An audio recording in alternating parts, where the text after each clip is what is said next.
passionate about Cleveland sports. He's going in, touchdown! Browns, Indians, Cavs, the Big Ten, and more. Cleveland is a city of champions once again! Andy and Jarid, Cleveland and beyond. A swing and a drive! To deep right! Here are your hosts, Andy Billman and Jarid Watson. Hello and welcome, Andy and Jarid, Cleveland and beyond. He's Andy Billman, I'm Jarid Watson, and we are a part of Waiting for Next Year. Check them out at waitingfornextyear.com. This episode is going to be dedicated to the NBA draft, and the Cavs, of course, will be our focus. Andy, I tried to get on ESPN's website to look around at their NBA draft page on their How'd that draft work cast. I don't understand. ESPN has an issue with web design.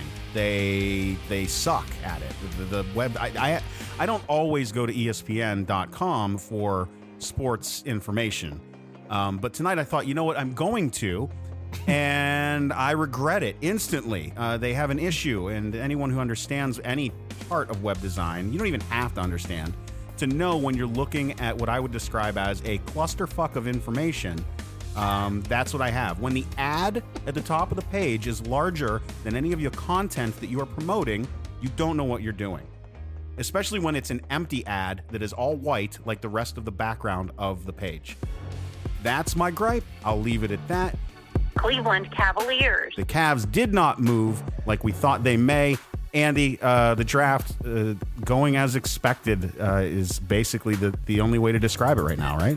Two trades that were obviously old news, which we won't get into now. And all has to deal with number 4. So the first trade is Anthony Davis. He gets shipped off to the Lakers.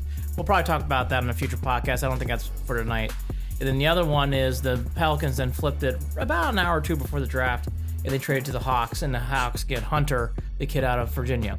But 1, 2, and 3 was pretty much locked. Williamson, Morant, and Barrett, and that's how they went. Bing, bing, bing. And then Hunter went to 4, and the kid that I wanted, I was not in, like, it's not like, hey, it's a Lockadini, you have to draft Darius Garland, but I really liked him. I thought this was a great pick. In listening to scouts and everything else, on a healthy year, there's an argument maybe Garland goes 3, maybe Garland goes 2. Yeah. So for Garland to have that injury and to drop to 5 to the Cavs, I love it. Jarid, again, I'm so excited about the Cavs next year.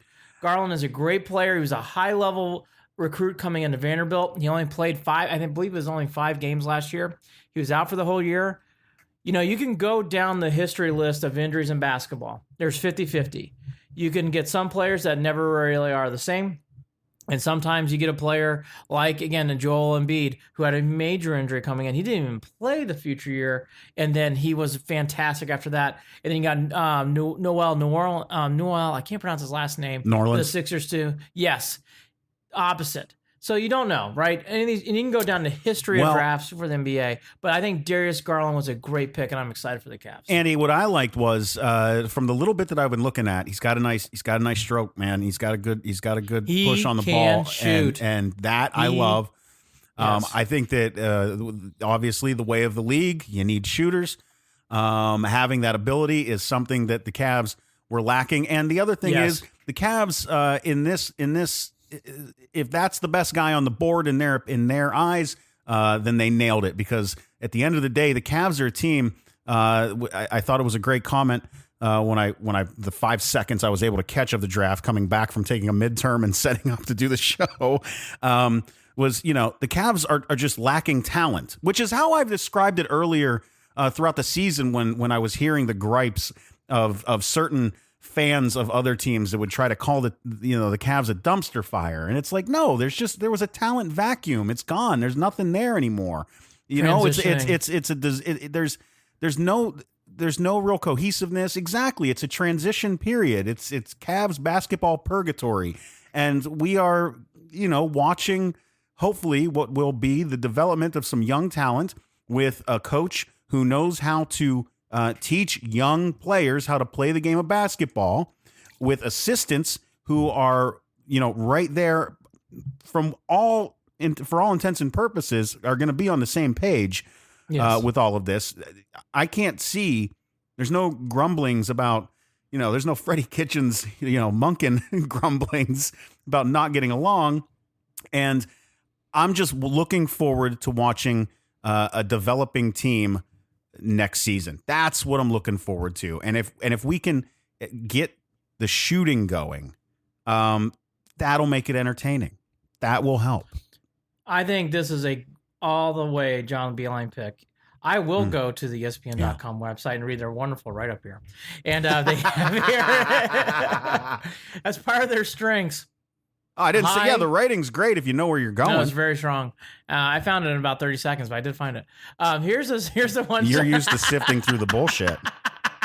I don't know what's worse, if I went to like 12 Up or one of those other horrible websites. Awful. 12 Up's I don't know. Come I don't on. know. ESPN. Right. I don't know how much of a step up it is from. I mean, we should go to our dear friends WFNY more. That's my fault. I will start going up there. Well, more. no. Anyways, we'll pull that up. In fact, I'll pull it up now. Yeah. I don't know if they've got some live stuff going. I didn't get to follow along on Slack today. I was actually working, so I was busy. But here's the one thing. I did send something over Slack today, though. So at one point, I got to pick my head up. I love this, and this is where the Cavs really could complement. Because I think Sexton is a great athletic guard who can play defense, whose shooting is coming along, actually. As the year went on, Sexton became a better and better shooter. Garland comes in the exact opposite the way that Sexton came in. He does one thing, and he does it great. He shoots the hell out of the ball. So when you got a John Beilein team, and think about this, Jared, you have now two guards who do two different things. You have Love, a guy who loves playing above the paint. So now you have a roaming power forward and center who can do those things. If Tristan Thompson stays, you actually have a guy who complements who can rebound down below. It's not half terrible. It's really not. Now, is that going to lead to like a Eastern Conference run? No. But it gives you hope. I like these little pieces I see here. The other thing I like about the Cavs tonight, for all the bullshit and the lottery, and we were all there, we were all like sad sack and upset, I think this was a wonderful, exciting return. For all the, we weren't happy that we landed on number 5, and look at this. I think this is a great draft pick, and this is what it proves. Yes, all these different things, I'm going to get to it, the assets thing, right? But here's what it proves, Jared. Yeah. We're going to get to that. That's all right. I was going to talk about a high ceiling, too. I was going to say, we're going to get to that. Because I think there's a parallel between the Lakers and the Pelicans with the Nets and the Celtics. But let's go to this. Let's focus on this now. Garland gives it's great. The only thing is it's an unknown with his injury, and it's an unknown with visually, meaning he's only played 5 games. So we don't know what... at the end of the day, you can't say you've seen a full season. But, hey, Kyrie Irving didn't play a full year for Duke. There's so many different guys we can pull up here like this. Love this pick. And when Chauncey Billups on the broadcast says, who do I compare him to? Damian Lillard. And I think he could be that good. Holy shit, Jared. Great pick. Home run. Smart pick. Smart pick to stay there. And that is not the mistake here. Don't draft. I did not want them to trade back. I did not want them to collect more things. I didn't care if you could trade J.R. Smith. Staying at 5 and getting Garland was the right move to do. CBS Sports' Gary Parrish. This is via Waiting for Next Year, waitingfornextyear.com on their draft mock draft roundup. Basically, they pulled his quote about Garland and said it's hard to imagine Garland dropping any farther than this, and it doesn't really matter that Cleveland drafted Colin Sexton last year. The Cavs need interesting prospects, regardless of the position, and most scouts believe Garland is a top 5 prospect in this draft, even though he's only played 5 games at Vanderbilt. That's right. Everyone else was looking at DeAndre Hunter, it looks like, in this roundup. There's a Cam Reddish and a Jarrett Culver thrown in there for good measure, but everyone throughout the mock draft articles that were thrown into this write-up via Waiting for Next Year, we're all looking at DeAndre Hunter of Virginia as being that guy for Cleveland, but not working out that way. And I got to be honest with you, I think I like what they've done. I do too. And for people who did not hear, I did a big week of listening to whether it's different radio stations in Cleveland and doing research and whatever else. Hunter chose not to work out with the Cavs, and that pretty much proved that point. Don't understand. Well, yeah, and on top of that, I got to give you credit where credit's due. I'm only cutting you off to compliment you, Andy. We talked about this extensively yesterday or 2 days ago, and you were all on board with this pick. You knew what the Cavs were going to do. You were hoping you knew what the Cavs were going to do. You were hoping that this would be the move that they made. The one thing that we were surprised about, that I think I still am, is that other teams we thought might be jumping to 4 to grab him before the Cavs, and that just wasn't the case. Well, from day one, we knew who the top 2 were, right? Yeah. And pretty much, I would say 2 weeks ago, Barrett for the Knicks was pretty much being cemented, and it was, obviously. You always get, in no matter what draft it is, and this draft is no different, a little scuttlebutt about Garland maybe going to the Knicks. That was kind of the rumor of the day. Probably being put out there by the Pelicans to try to make a trade, which, by the way, they got their trade. The one thing I find interesting about that, Jared, you have to wonder if the Hawks overpaid for that, because they probably could have gotten a Hunter if they really wanted to at 6, because I think the Pelicans would have been, let's say they do what they were going to do, whatever. I think the Cavs, no matter what, were going to take Garland at 5. No, agreed. So they could have done that, but you know what? I learned this in drafts. You can never take those kind of chances, and we're not Hawks fans, so who gives a fuck? But I'll tell you this much: I like this again from the Cavs. Is there the possibility that the Cavs are not completely happy with this pick if you're going off the rumors that they were trying to dish and move out of that 5th spot?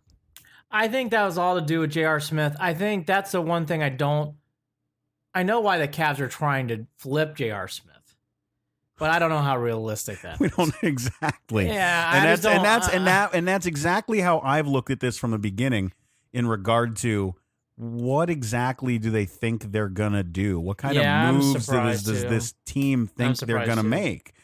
You know, and again, this speaks to rumors, within the NBA and how unreliable any of it is. We can just look at the rumors that are proposed via national media mouths for months that never happen, and that's why it's a flip of a coin. And I think that this just made the most sense for the Cavs, because what are you trying to do? You got to build from the ground up. Why are you?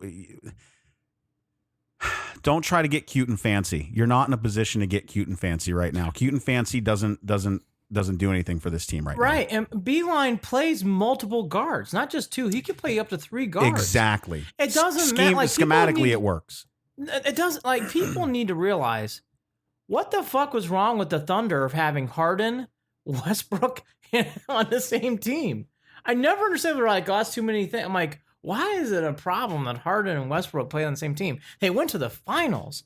I mean, that's what you want. You want multiple guards to do things throughout the game. Like, yep. I have never understood that with the NBA, and it just bothered me for a long time. The only position is center.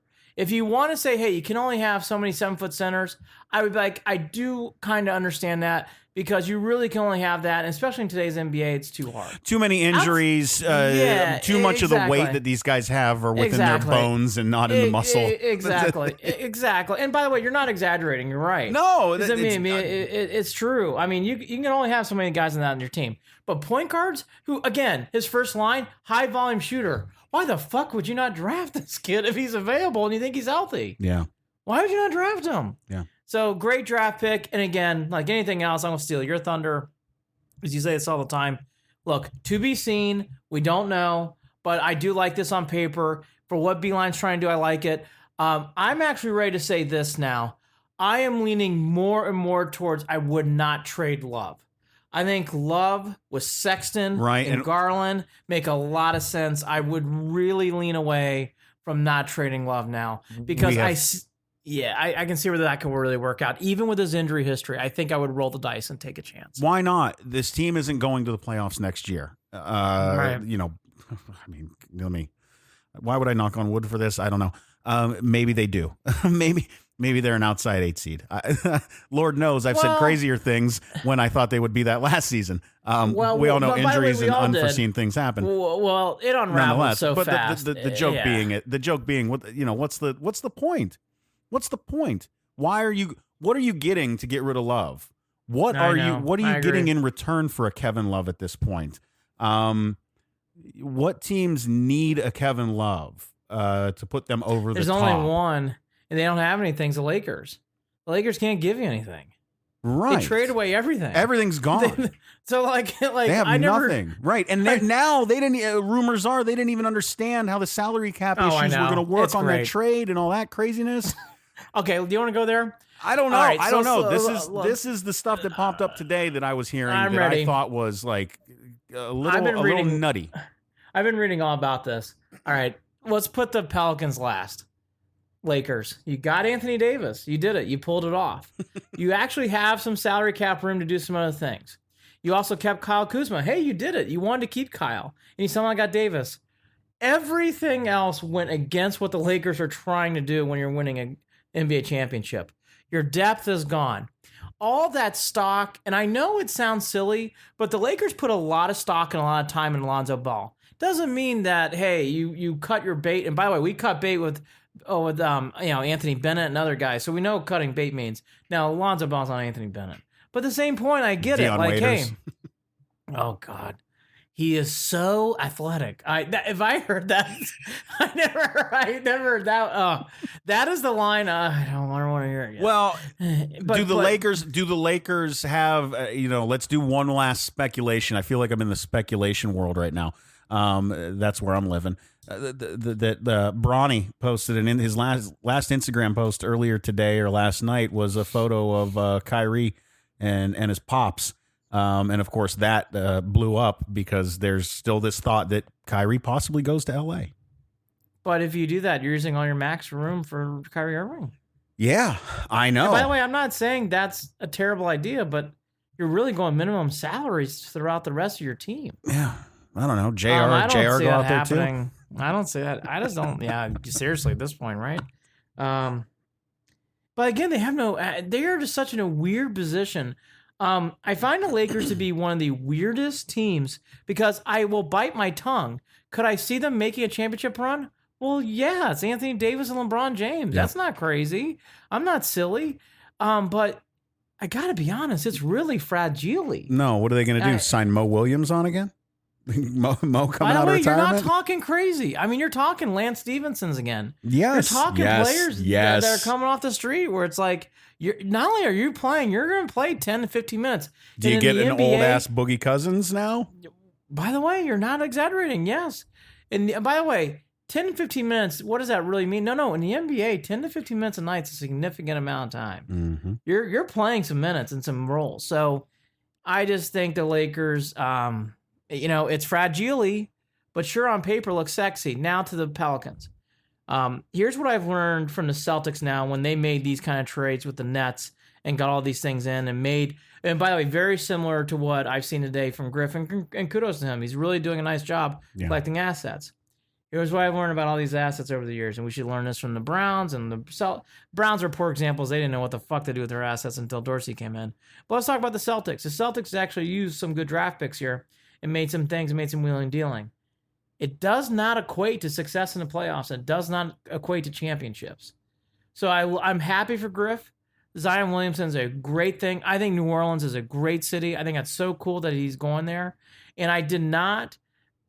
the other thing, too, that I don't understand, and I don't want to make this in this podcast, but I'm going to bring it up. There's a couple articles about how players should be able to dictate where they go in the NBA draft. And I don't like that. And I'm going to say the biggest reason why. A, it's not fair to the other cities and teams. Yes, of course, and that's a big believer in who I am. It's mostly how I believe Clevelanders. I don't want to speak for Clevelanders, but I believe it's how we all think. But the biggest reason why, if you allow players, Jared, to choose where they're going to go, you are going to cut teams out and your revenue is going to go down because you're going to have these cities and teams go away. And you can pick them out on the top of your head. Utah, San Antonio, goodbye. No one's going to go to these cities and towns and states. And by the way, that drives your revenue down. So why would you allow players to do that? It's silly. Well, that's an issue that I know that they're going to have to address as the time goes on because of the hands that are being forced. By the way, no, they don't. You say you get drafted one, you go to that team. Goodbye. Oh, thanks. well, no. Yeah, in that standpoint, I'm talking about in forcing trades to get what you want. Well, you know what? You're right, and this was my overall point. We've seen this before, and it always felt like the team that got the superstar got the upper hand. This is the first time where I've seen the superstar go to that team, and I don't necessarily know if they got the upper hand. Agreed. And there's a paradox there. And a lot of it, I think there's a few issues that play into that. I think that money is an issue. I think that LeBron's reasons for going there are an issue. I think that the way that the Lakers were built prior to LeBron being there are an issue. Exactly. I think that Magic Johnson pulling the move that he pulled is an issue. There's a lot of things that had to go O.J. Simpson car chase weird to get the Lakers to where they are today. And that's how I feel about that. Now, to pivot back to what you were saying about the Pelicans and about collecting assets, I will say the difference maker here is NBA teams are built on superstars. Built on superstars. You're a winner if you've got one. Yeah. You've got an even better chance if you've got two, and you're possibly going to be a dynasty if you got three or more, right? I mean, those are in a rough looking at things, a very rough draft of things. That's how that usually plays out. Pelicans have themselves what I believe is going to be the next superstar in the NBA. I've said it for a long time. Yeah, I buried the lead. If they build around Zion, if that's what they do with the assets, if they convert those assets into players next year via other trades, then they definitely can. That's what I mean. They definitely can. You might not get a LeBron James or an Anthony Davis, but you damn well might get a Chris Paul, a Kyrie Irving, a James Harden,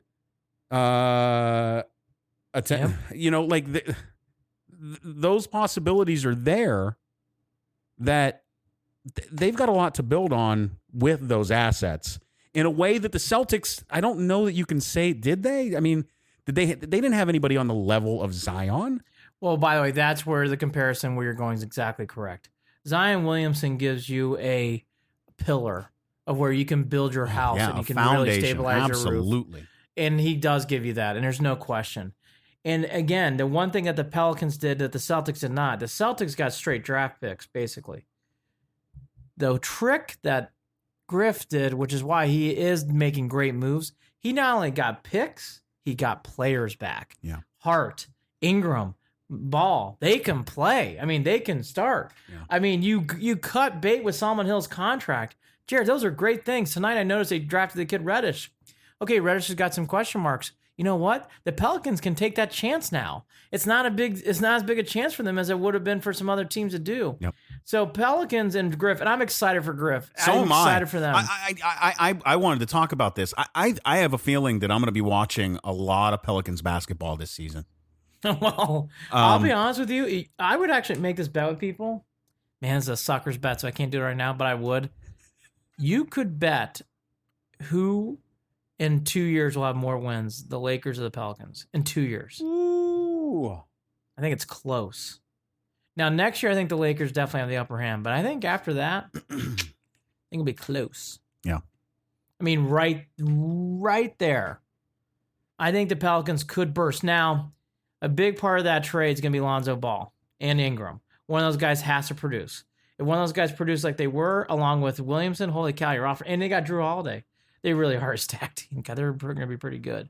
Thank God they're in the West. We don't have to see them. But going back to the Cavs, I do like everything you're going.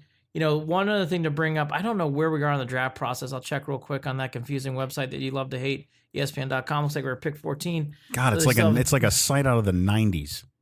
It is a checkerboard. The one thing I will give, I can build them a better site on Wix.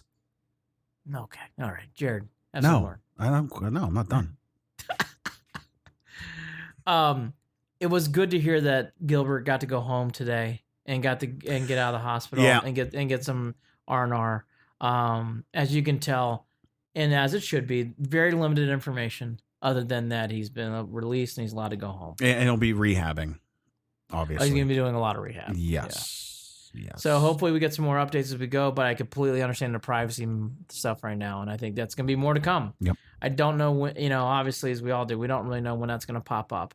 As for the Cavs, by the time this podcast ends, maybe we get to talk about their second pick or things that come, but that's where I'm at with the Cavs. I guess for other things, we kind of talked about the other things I want to talk to in the draft. The other thing that I really noticed, Jared, in this draft, which I think we all got too sucked into the vortex, as you really look at this draft, yes, Zion, obviously Morant, those are two excellent players, and Barrett too. But this draft's actually pretty good. This is the first time in a while I'm like, I saw Kobe White play. He's really talented out in North Carolina. See, that's funny because that's, again, there are others that would argue that this is not a deep draft, that once you get beyond 1, 2, and 3, that the rest of the draft between 4 and 20, are 6 and 1/2 dozen the other, that they're a coin flip. I don't think so. I think, now here's the guys, again, Cam Reddish. It's been debated about, does he have the mentality, does he have the heart to really play at this level? Well, and that's why he dropped to 10? Yeah. 10. And he's very talented, but that is, you stole it. I mean, that's exactly right. Jarrett Culver, we talked about this offline. Culver's a good player, but he's really a team guy. So to see that he can carry a team, I don't know if Culver can carry a team. Is he a good team player? Could he be an all-star? Sure. I just don't know if he's going to be the guy. Garland, in my opinion, if he stays healthy, could be that guy. And that's exciting. I think he could be that guy in the long run. That's why I'm so excited about that draft pick. But, PJ Washington's another example. He's a kid just got drafted by the Hornets. PJ Washington at one point was expected to be, Jared, a top 4, top 5 pick. He's going 12. So it does really say a lot. In some drafts, guys like PJ Washington might go as low as 7. And for him to go 12 says a lot about this. Kobe White's a good example. I didn't hear Kobe White's name a whole lot during the year until the end, but if you watch North Carolina play, the one guy who popped out of your screen was Kobe White. That big hair, he was fast. Yep. He drove up and down the court and penetrated. He went 7th to the Bulls. I think that's a pretty good draft pick. Well, yeah, I mean, he's going to need someone to pull on the reins a little bit. Gets a little wild, of course. But Of course. But that's the thing. That's the fun part about a kid like that.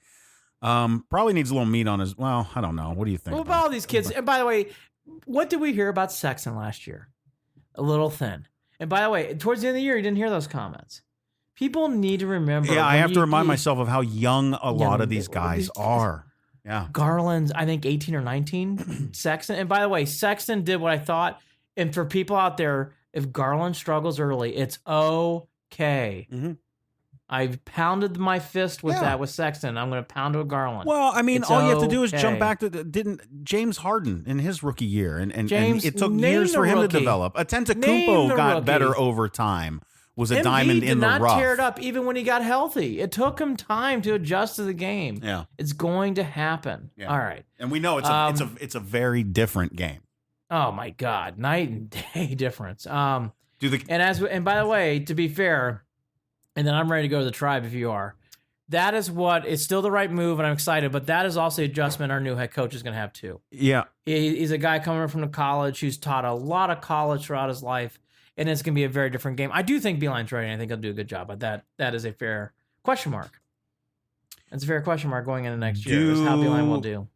Do the Cavs go Euro on the 26th pick, or is there enough talent? To grab a young kid out of college? I wouldn't be surprised if that's the draft pick they try to flip. Meaning, if you're really going to try to flip this J.R. Smith thing, I think that's the pick to me that I've always felt like they're not going to stay there and they're just going to flip and do something with it. To your point, I think it could be, I guess what I'm trying to say, I had a vibe for the Cavs. It was going to be this guy, Garland or Culver. For this later pick, I've had this because I've read so many different websites. I could see them drafting a guard from college or something like that, or a power forward or whatever with 4 years experience. I could see them totally going over to Europe and drafting a project. I could totally see them trading down and trading out to get J.R. Smith's contract. I think anything's possible. And I hate to say that because it's such a throwaway guess, but I really do. I think anything's possible. 26, anything. It's okay. And by the way, that's fine. Yeah. Speaking of fine, let's go to the tribe. Cleveland Indians. Oh, yeah, everything's fine there, too. Oh, everything's great. What kind of cologne are you wearing today? Look, I'm not wearing any cologne. I don't wear cologne, but... No, I barely wear deodorant, but that's another conversation for another show. It's so funny. It's not because I'm gross. It's just... I am going to bury the lead again on the Indians because I want to talk about everything preluding to today. is the Indians went 5-2 since we last spoke. Yes. They had a really good nice series road in trip. Detroit. Oh, very good road trip. They split 2 in Texas. For people like myself who watch the Tribe, and I know you have too, Jared, taking 2 in Texas. Oh my gosh. Yeah. Where do I sign? And with We a lot of never win in runs. Texas. With a lot of runs.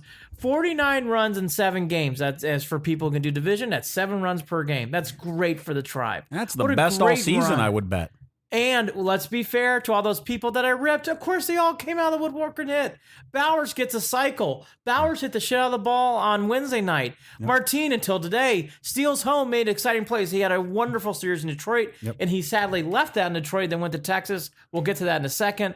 Kipnis showing power, multiple home runs. In Went his run. low on a breaking ball and yanked Yes. one. Roped Yes. one out. Kipnis looking good. J-Ram even hitting a bomb on J-Ram Tuesday night. showing actual emotion. Yes, getting fired up. And I just think, there's times with the Indians this year where you and I have said this, and we've kind of paused and him and hawed. I must admit, I'm seeing some gasoline in the tank in this, where it's like, maybe this engine's starting to run a little bit. Maybe we're starting to figure some things out here a little bit. I will say the one player who I did not mention here, who did not stand out this week, but to me, Jared, I'm starting to see a little bit more of a player I want to see almost every day is Luplow. I do like Luplow.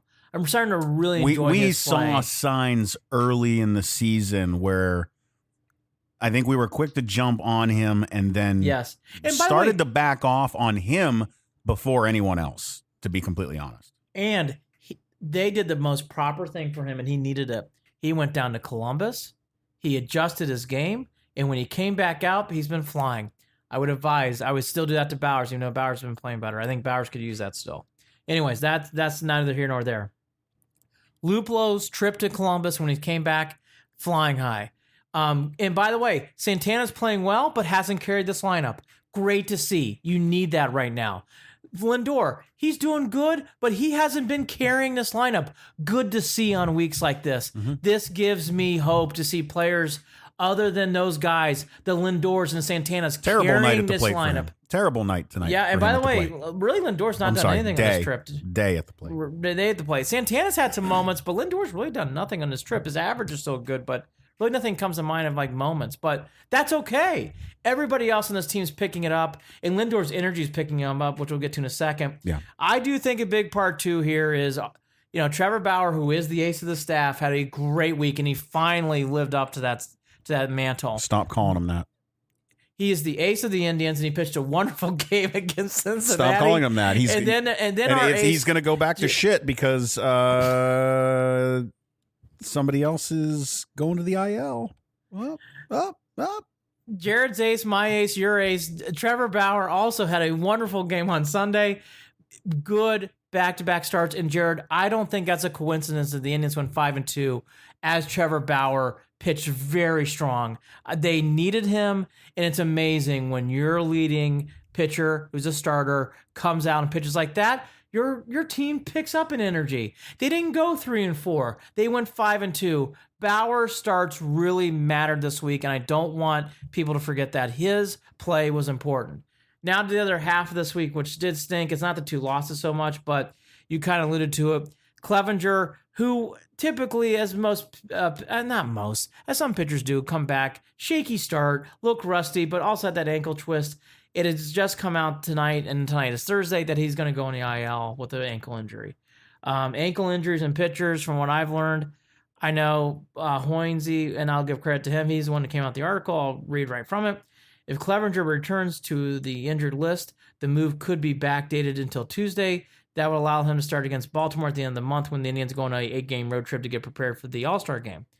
I do think that's being very, very positive. I think realistically, you're talking after the All-Star break for Clevenger. An ankle injury with a starting pitcher, you drive off your feet. We all know that as a pitcher. I don't know, Jared. You tell me. I think Clevenger probably doesn't pitch again until late July. I agree, because the problem is when you're rolling ankles, if they don't, I've rolled my ankles enough times. I've done it on the baseball field. I know how unsure of yourself you become when Yep. your ankles are not where they need to be. The way he twisted that, it looked like it was off the toe in a strange way. He tweaked it probably enough that, I don't know. I was surprised that he kept going, to be honest. But he has such an aggressive windup that you can't really tell whether he's pushing himself through the pain at the moment. But what you can tell later on is if you're observing some swelling, you probably want to go ahead and sit him down, whether he likes it or not, especially because of how aggressive he is to the plate. Yes. Because when you're unsure of an ankle, it's a rolled ankle breeds more rolled ankles. You just don't want that to continue. Yeah, I mean, he even mentioned in the article too later on that he felt some swellness, and I just think everything you just said. Clevenger uses his legs a lot. All pitchers do, but Clevenger really uses his legs. Yeah, a lot of tap, a lot of rock, a lot of push off hard, and a real strong follow through. The guy has got one of the most aggressive windups in baseball. And a good follow through, good leg kick. Yes. All to be said, that's why I'm thinking you're seeing. I don't think him playing for the All-Star game is realistic. So what do you get out of Bauer now? I really genuinely believe that there's some sort of connection there. There is connection. I know. How? I'm just you listen. I would love nothing more than to be wrong. I hope that Bauer does fine. But I will say that if he does struggle in his next couple of starts, that I won't. I'm at the point where I don't think that's a coincidence. Okay. I think that there's some sort of connection between him and Clove. I don't know. We'll find out. Like E.T. and Elliot. We will find out. I'm not saying that's crazy to say. But I do think it's crazy to say. I don't think it is crazy to say. Listen, I will say it's crazy to say. But we will say. But going back to the conversation you and I have had for the last 2 or 3 weeks, I'm still on the fence on what to do with all these things. But I really do think now you are all in on rebuild with trading Bauer because Hammy you cannot really rely on Clevenger to do much more this year. It's going to be a pleasant surprise because, typically things like this linger throughout baseball. I hated saying at the beginning of the year, but I've just watched enough baseball to know when your team comes out injured in spring training, it usually never goes away. And Jared, it has not gone away from the Indians all year, and here we go again. Clevenger is back on the IL, and I think with Bauer, if they do trade him, hands should be right behind, and I think they should be very much thinking about what they do with Lindor. As I was driving into downtown Baltimore this afternoon, Hammy said it, and that's the first time that I went, all right, maybe they will. As much as I haven't been a fan of the way that this team's been playing, I haven't necessarily been the guy who wants to just sell. I thought maybe that there was an opportunity for this team to find themselves at some point prior to the break. We're going to get into another reason why that may be or may not be, depending on how it plays out in a couple of minutes. But Hammy referenced the Indians as more than likely of the choices of being buyers, sellers, or neutral, that more than likely the Indians will be sellers come break time. And I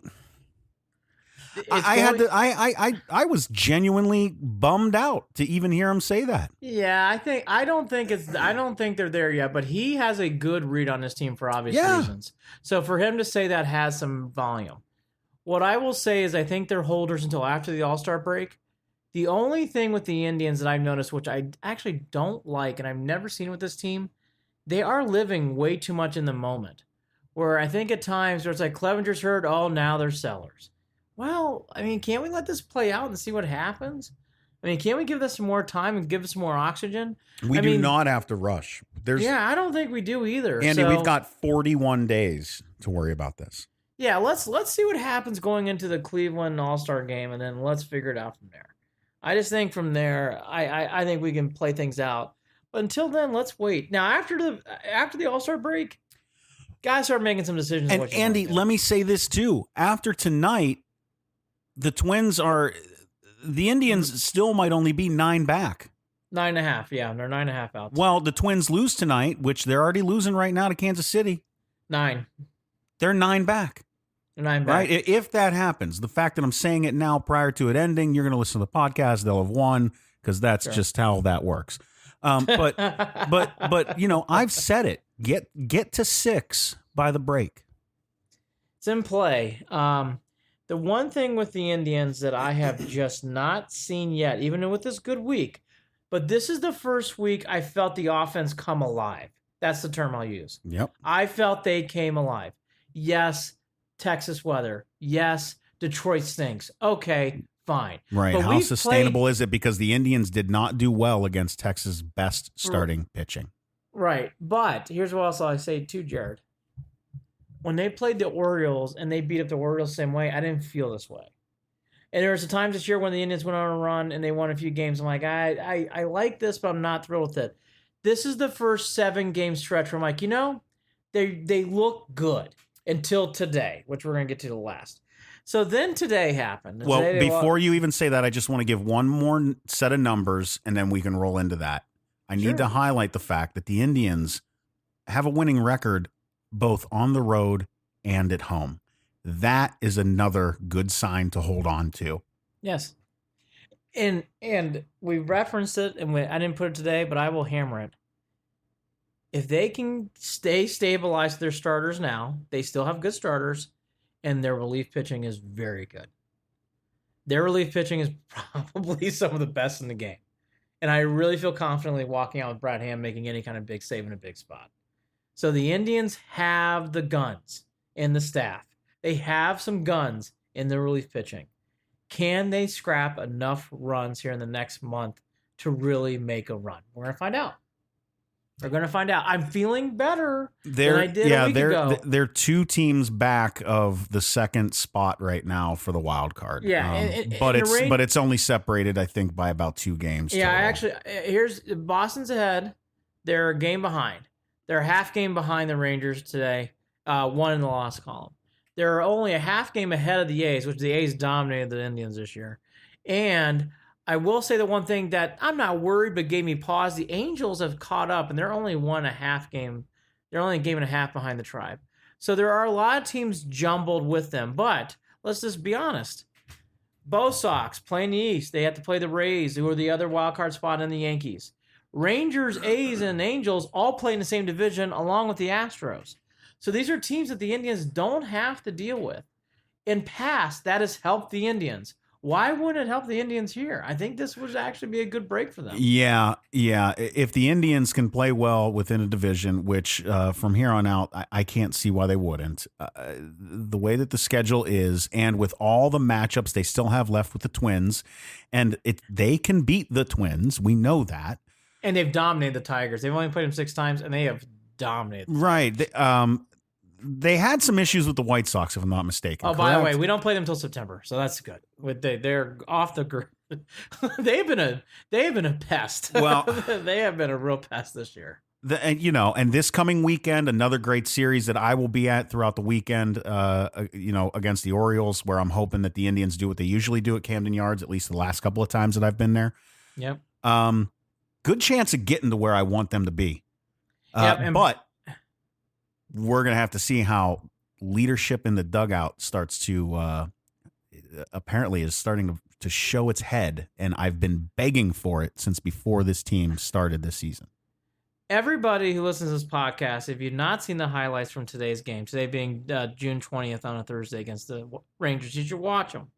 I listened to the games I was working, and I know, Jared, you were doing the same working, so we're probably in and out. I listened to them a good majority of the game live, but at times I had to do phone calls and do work and whatever else. So I missed some parts. But the key incidents all happened in the first, and I was listening to that part. And there were 2 plays in particular where Lindor Martin really struggled in the outfield.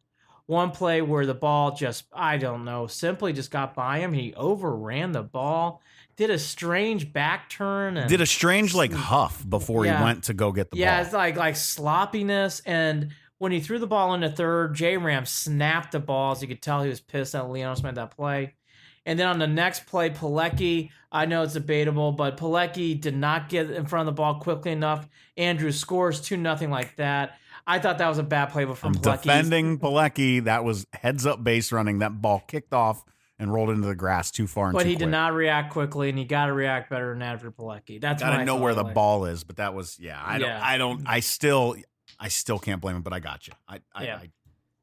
Nope, it's debatable. And then Lindor Martin on another fly ball into center field, jumped, hit the wall, and the ball dropped right in front of him. Which Hamilton really made reference throughout his broadcast, and I think he was right to do so. That led into in-between innings where Lindor had said enough and really jawed and got into the face of Lindor Martin. There's video of it on MLB.com. It's a very good video and good shot. So Jose gets in there at one point. It was also reported that Sandy and a couple other players had to get in front of those two guys. And Lindor was hot. Like, he wasn't screaming, but he was jawing. And he had finger some pointing, and yes.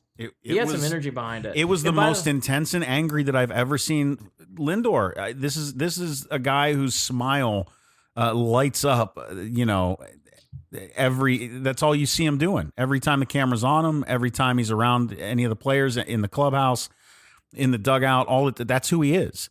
This was not the Frankie Lindor that I've seen in the past, and this is a new Frankie Lindor that I have been waiting for. Good to see, because you know what? It was bullshit what Martin did. Now, yes, Martin, after the game, according to Paul Hoynes' article, but I did not want to talk about it, asking if they argued. And he asked Lindor the same thing. I said I liked his cologne. He said thanks. So Lindor basically, going to my cologne reference, there you go.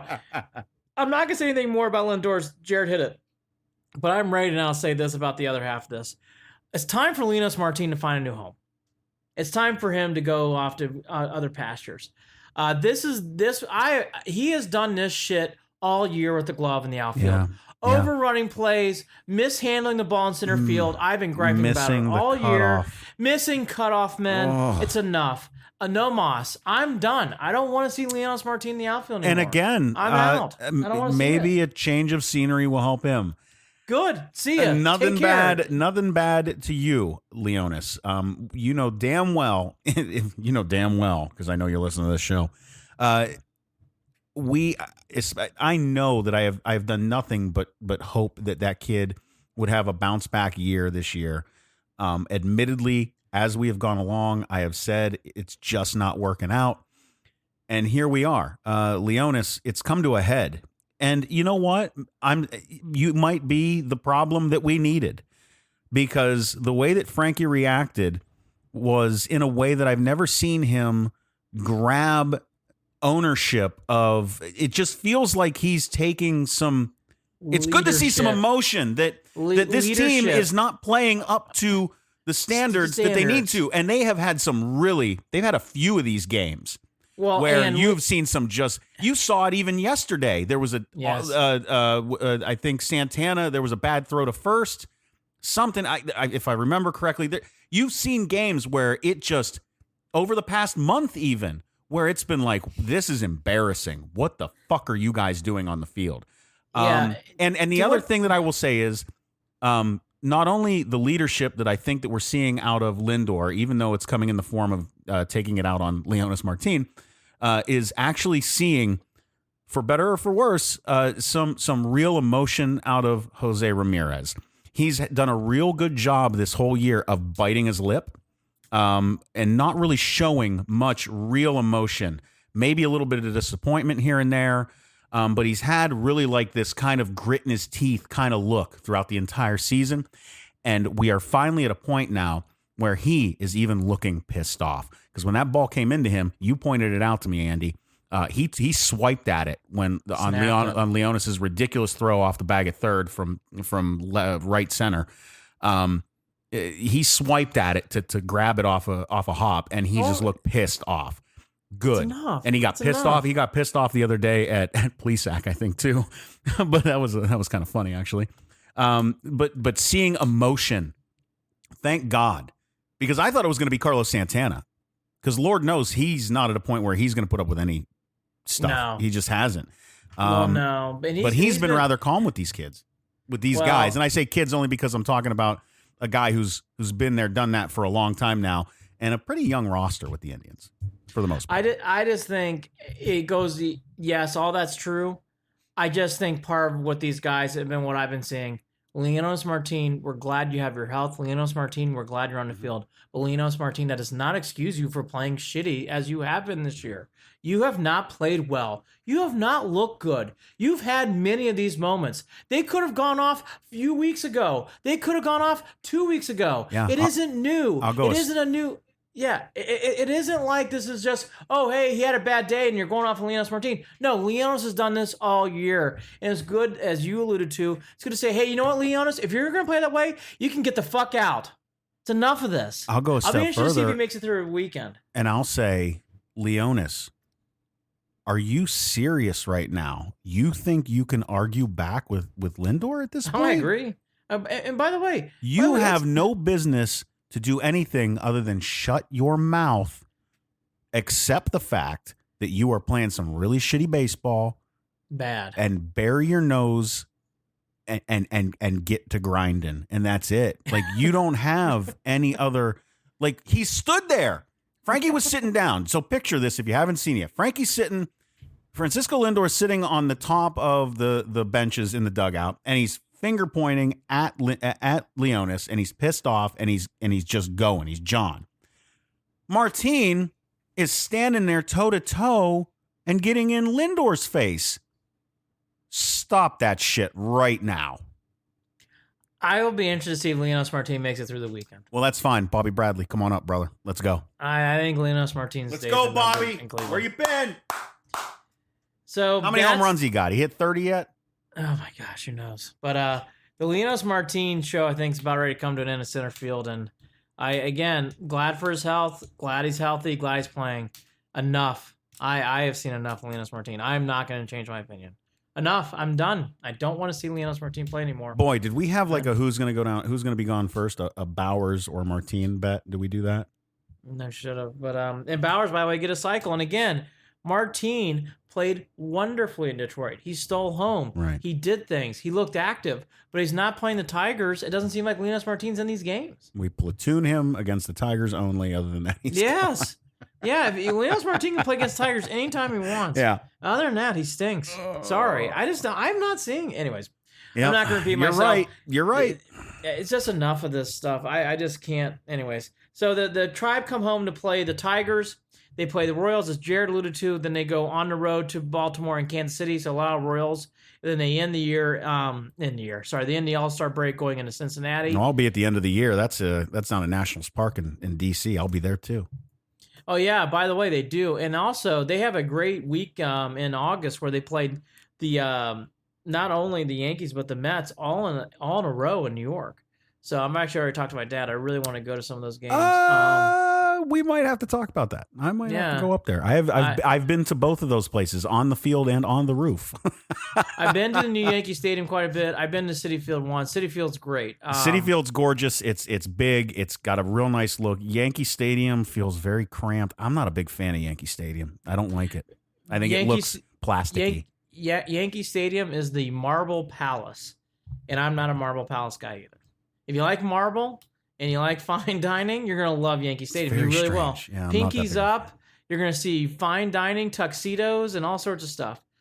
If you like that kind of stuff, you're going to love Yankee Stadium because it is high class. Limousines and everything else. You know, alligator shoes. Considering where it's at outside the stadium, it's very strange. Oh, my gosh. That's another podcast. When you go to the Bronx, you get off the train, and then you go home on the train. Yeah, get right in, get right out. Where do you eat around the Bronx? Nowhere. I've played that game. I've played that game.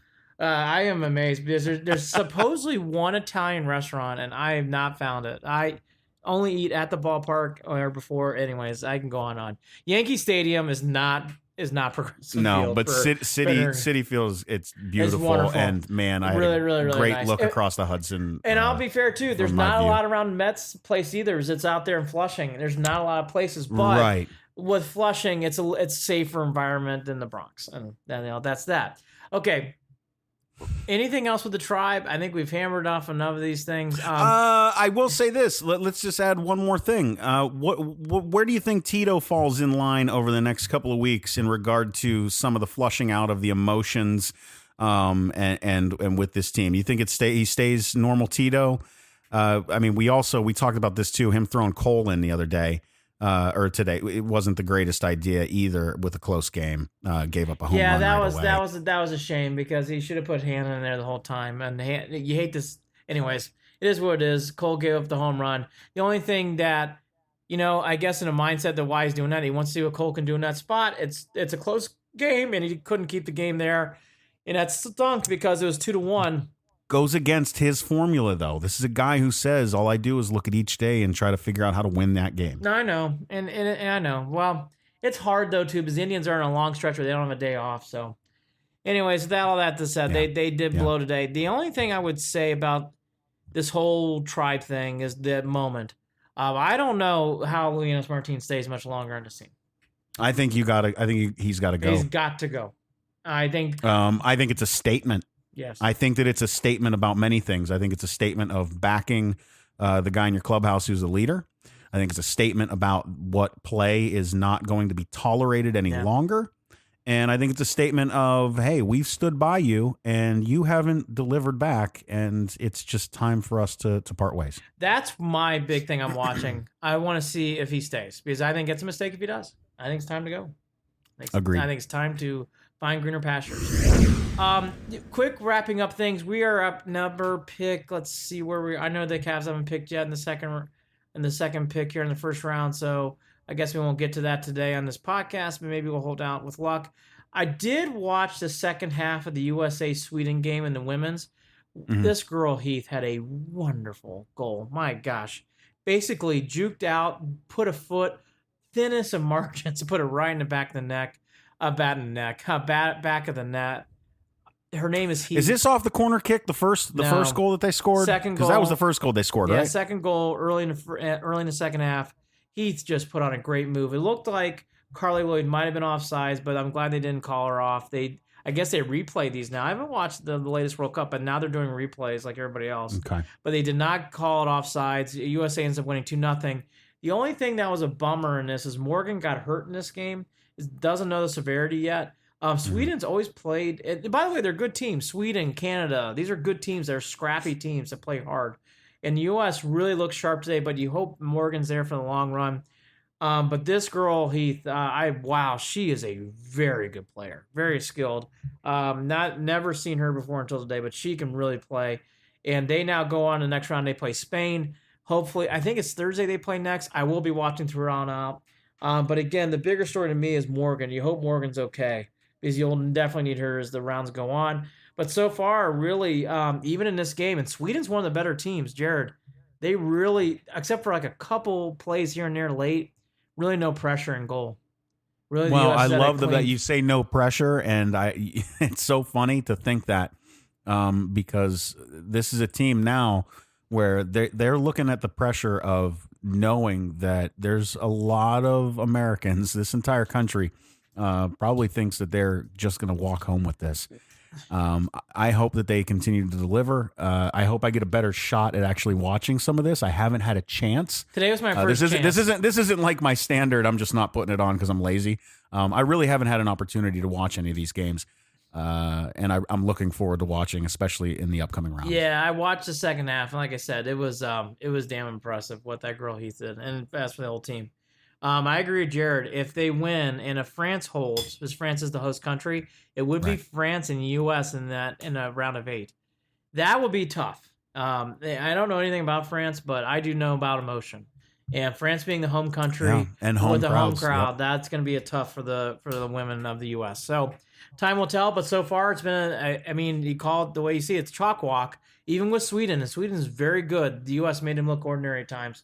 So very good first round for them. Yep. The other couple things that I really noticed here and there's been some back and forth with Baker with Texas fans. I'm not going to really get into that. I'm not a Texas RU guy, but Baker certainly has no problem. He don't like me, and I hope he knows I don't like him. I thought, whatever. It's hilarious. It's hilarious. Again. It is Again, hilarious. they're not supposed to. They were rivals. He will never stick up for long. Like, he's not going to. What do you No, care? and that kid came after him too, so I thought that was interesting.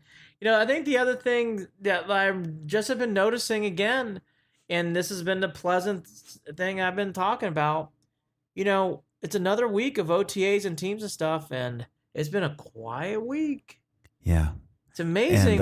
And I believe that didn't Jarvis Landry just recently say that he thinks that Duke and Baker can coexist as well. That they think that he thinks they can work that out.